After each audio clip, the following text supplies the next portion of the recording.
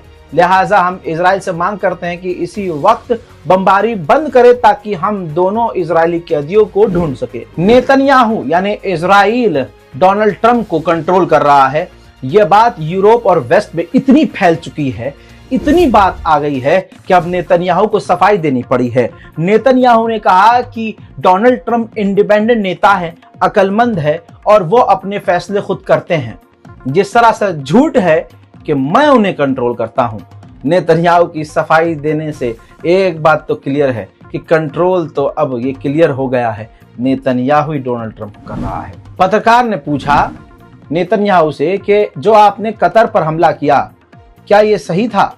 तो इस पर नेतन्याहू ने कहा कि यह आपको समझना होगा कि हमने कतर पर नहीं, हमने हमास पर हमला किया था।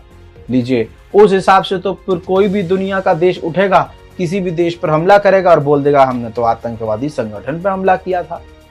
ये तो लॉजिक ही नहीं है भाई। Look, I think that the United States and any self-respecting country doesn't give a pass to terrorists, and of course we weren't attacking Qatar any more than you were attacking Pakistan. When you took out bin Laden, you went after bin Laden, not Pakistan. But these things, again, will be worked out because our goal was that. Our goal was Hamas, not anything beyond it. I think we can work out an understanding on this. In any case, I don't think it's, I think it's common sense. Everybody understands that. But even those who protest against it. 150 artist ने लिखित में Germany और France से मांग की है जो flotilla गजा की तरफ जा रही है उसको बचाया जाए, उस पर हमला ना हो, ये इंश्योर किया जाए। पल पल धीरे धीरे फ्लोटिला का काफिला बढ़ता जा रहा है और गजा की तरफ पहुंच रहा है।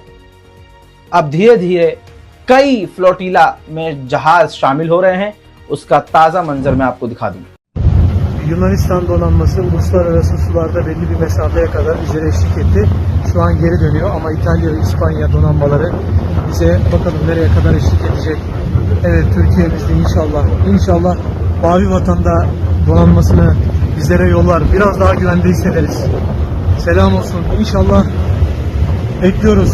अल्लाहु अकबर। हजरत मोहतरम फ्लोटिला में मौजूद एक्टिविस्ट ने यह दावा किया है कि इजराइल के ड्रोन्स ने, यानी इजराइल ने हम पर, फ्लोटिला काफिले पर केमिकल्स गिराए हैं। आइए फिर अरब की औकात आपको मैं बता दूं। इस फ्लोटिला में दुनिया भर की जो शिप हैं, लोग हैं, जैसे कि मैं भारत से हूं, तो जब ये फ्लोटिला काफिला भारत के करीब आएगा समुद्र में, तो मैं अपनी गवर्नमेंट से परमिशन लेके, वही इंटरनेशनल वाटर की, मैं अपनी नाव लेकर उस काफिले में शामिल हो सकता हूं। तो दुनिया भर से इसी तरह से इस काफिले में हजारों लोग शामिल हुए। अब फ्लोटिला काफिला इजिप्ट पहुंचने वाला है, तो इजिप्ट से भी कई सारे एक्टिविस्ट उसमें शामिल होना चाहते हैं। अब इजिप्ट की गवर्नमेंट से इजिप्ट के लोगों ने परमिशन मांगी, तो इजिप्ट की अथॉरिटी ने डिनाई कर दिया। यह है आपका अरब, यह है गाजा फिलिस्तीन का पड़ोसी मिस्र। पिछले 24 घंटे का आंकड़ा बताऊं तो इजराइल ने पिछले 24 घंटे से अब तक 80 फिलिस्तीनियों को गजा में कत्ल कर दिया है, और ये वो नंबर हैं जो सामने आए हैं, और न जाने कितने इजराइल इस तरह से मारता है जिनके नंबर ही सामने नहीं आते। सैकड़ों बुरी तरह से फिलिस्तीनी घायल भी हैं। हजरात, एक इंटरनेशनल वाटर में टैंकर था लाल सागर के करीब, उस टैंकर पर इजराइल ने हमला किया। जिसके बाद उस टैंकर में आग लग गई। उसके बाद यमन के जो हुथीज हैं उन्होंने उन टैंकर को सीज कर लिया और वो आग बुझा के अपने साथ ले गए। और उस टैंकर पर 24 पाकिस्तानी थे। 10-15 दिन उन्हें अपने पास कैदी बनाकर रखने के बाद यमन के हुथीज ने उन तमाम पाकिस्तानियों को अब रिहा कर दिया है। इजराइल की ही मीडिया रिपोर्ट अगर आपको मैं बताऊं और दिखाऊं तो ये रिपोर्ट देख लीजिए। रिपोर्ट के मुताबिक ये है कि इजराइल की 50% जो फौजी हैं, 50% जो मिलिट्री है, सोल्जर्स हैं, वो तनाव में हैं, डिप्रेशन में हैं, बीमार हैं, परेशान हैं, लड़ने की अभी पोजीशन में नहीं है। वहीं आदत से मजबूर इजराइल ने एक बार फिर से लेबनान पर खतरनाक हमले किए हैं। ताजा मंजर दिखा रहा हूं, देखिए।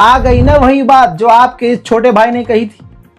भाई सीरिया पूरी तरह से अमेरिका का पिछवाड़ा चाट रहा है। जोलानी इजराइल के आगे लेटने को तैयार है, लेकिन हुआ क्या भाई, इजराइल को इन्होंने गोलान हाइट दे दिया।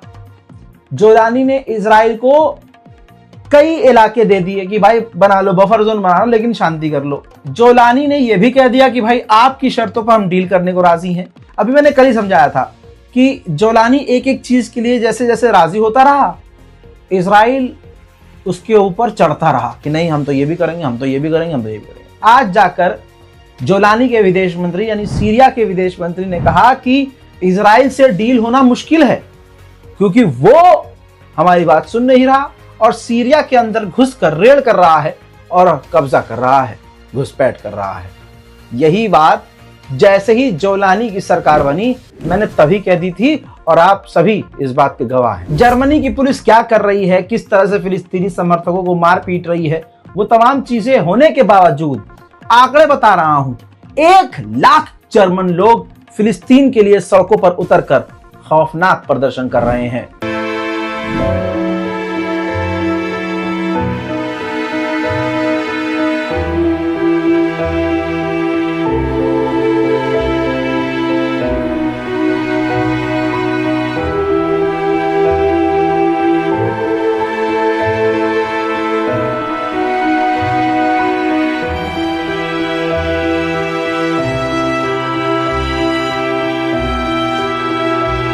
ठीक ऐसे ही बरतानिया भी बर्बरता कर रहा है, फिलिस्तीनी समर्थकों को मार रहा है, लेकिन फिर भी ब्रिटेन में भी फिलिस्तीन के समर्थन में बरतानिया यानी अंग्रेज लोग सड़क पर उतरकर प्रदर्शन कर रहे हैं। मंजर देखिए।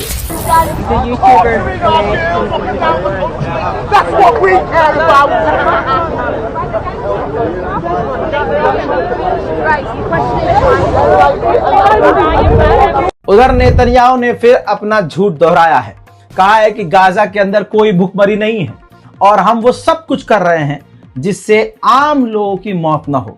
सुनिए इस झुट्टे का बयान। I am saying actually there was no starvation, there was deprivation. Okay. That's true. Look, you know the first thing we do when we take prisoners, because you know we're in a battle, we take prisoners, thousands of them, Palestinian prisoners. We want to sift out, you know, who's the terrorist, who's not. And what's the first thing you do when you take a Palestinian prisoner? They might be wearing a suicide vest and they could explode you, right? So what you do is you ask them, take your shirt off. Now we've got thousands and thousands of photographs throughout the war, including in the recent times, okay? You won't see a single emaciated person there. हज़रात मोहतरम, आप लोगों से गुजारिश है कि इस video को share कीजिए। लखनऊ में हूँ, अच्छा लग रहा है और लगातार कोशिश कर रहा हूँ कि आपको अपडेट दूँ। लोगों से मिलना काफ़ी मुश्किल है, नहीं मिल पा रहा हूँ और माजरत चाहूँगा लखनऊ के उन लोगों से जो बेचारे मिलना चाह रहे हैं, कांटेक्ट करने की कोशिश कर रहे हैं, लेकिन मैं नहीं मिल पा रहा हूँ उनसे क्योंकि ये बहुत मुश्किल है। और लखनऊ में माशाल्लाह आबादी अच्छी खासी है और किसी पब्लिक प्लेस में जाकर मिलना लोगों से वो बहुत मुश्किल है क्योंकि यहाँ परमिशन लगती है और परमिशन इतनी आसानी से नहीं मिलती है। लिहाजा मैं नहीं चाहता हूं कि अगर प्राइवेट सिक्योरिटीज़ लेकर भी आऊं और कुछ ऐसा हो जाए कि वो एक मीटअप एक हादसा बन जाए, उससे किसी और का नुकसान तो नहीं होगा, मेरे अपने चाहने वालों का नुकसान होगा। और आजकल मुसलमानों पर लाठी बड़े आराम से चल जाती है, इसलिए ये सब चीज़ें मैं नहीं चाहता। दोस्तों, आप लोगों से गुजारिश है कि इस वीडियो को शेयर कीजिए, दुआओं में याद रखिए। जय हिंद।